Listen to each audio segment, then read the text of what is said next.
Thank you for inviting me back to participate in the Fall Bridgewater International Poetry Festival. It's encouraging to hear that the May event was a success, and having just participated a few days ago in Press 53's poetry series, I was happy to see that there's an appetite for poetry out there. In a couple of days, we reached over 1,000 views on Facebook Live. So I'm hoping that this too will be well received. At this time, I think a theme to explore might be poetry as a vehicle for both reflection and healing. I think COVID-19 has been a kind of mass enforced meditation for all of us. And the hope, of course, is that we might emerge from this cocoon somehow changed for the better or transformed. So this first poem, Dawning, obliquely addresses this. Dawning. There are hours when everything creaks, when chairs stretch their arms, tables their legs, and closets crack their backs incautiously. Fed up with the polite fantasy of having to stay in one place and stick to their stations. Humans too, at work or in love, know such aches and growing pains. When inner furnishings defiantly shift, as decisively and imperceptibly as a continent, something will stretch, croak, or come undone, so that everything else must be reconsidered. One restless dawn, unable to suppress the itch of wanderlust, with a heavy door left ajar, semi-deliberately, and a new light teasing in, some piece of immobility will finally quit, suddenly nimble on wooden limbs, as fast as a horse fleeing the stable. The next one is not a new poem, but I find myself revisiting it in light of the ongoing race protests that have followed George Floyd's murder, which are reminiscent to me of the Arab Spring. So much so that when I hear the Black Lives Matter slogan, no justice, no peace, I immediately think of the Middle East. But of course, there is no here and there, and oppression is the same everywhere, and one cannot have stability built on a shaky foundation. So this one is called, What is to Give Light? What is to give light must endure burning, a man once said. Another man became the matchstick that set a nation aflame. But fire and its appetite cannot be calculated, like freedom. Injustice and desperation make men combustible, like dry wood.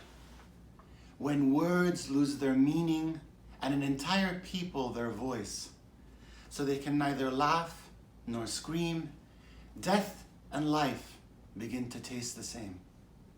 From Tunisia to Egypt, to Lebanon to Yemen, the light from a burning man proved catching, and those with nothing to lose or offer but bodies fanned the embers of their hopes into a blazing dream. Next, we have an attempt at a definition of a rather complex term. Hope. Hope's not quite as it seems. It's slimmer than you'd think and less steady on its feet. Sometimes it's out of breath, can hardly see ahead, and cries itself to sleep. It may not tell you all this, or the times it cheated death. But if you knew it, you'd know how hope can keep a secret. And I am reading to you from sunny Florida, where the ocean is not too far. I can in fact see it from my window. But of course, being cooped up in quarantine, under lockdown, one longs for the great outdoors with a renewed passion, and also the communion and intimacy with others that we are missing. So this is an ode to all that. And it's called Oceanside Epiphany.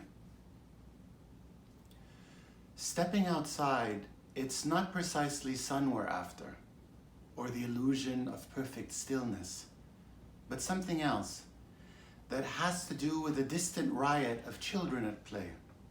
Staccato squeals accompanied by the cries of gulls, or the gentler song of slighter winged creatures, circling above, frolicking, or pecking at the earth, while the patter of water offers its liquid paean, and winds tease trees till they shudder with pleasure.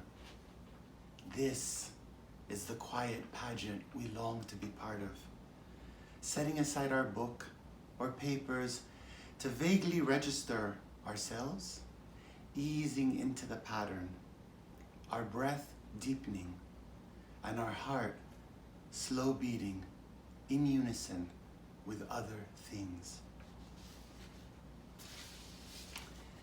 And lastly, a few days ago, I celebrated my birthday, and I found myself meditating on mortality even more than usual. So this one is addressed to that. It's called Gradual Escape.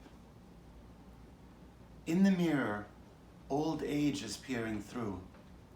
My features grow more distant, indistinct, blurring the iron bars of personality. I'm being hollowed out, I feel it, in the subtle droop of skin and will, like the life stuffing were slowly being spooned from me.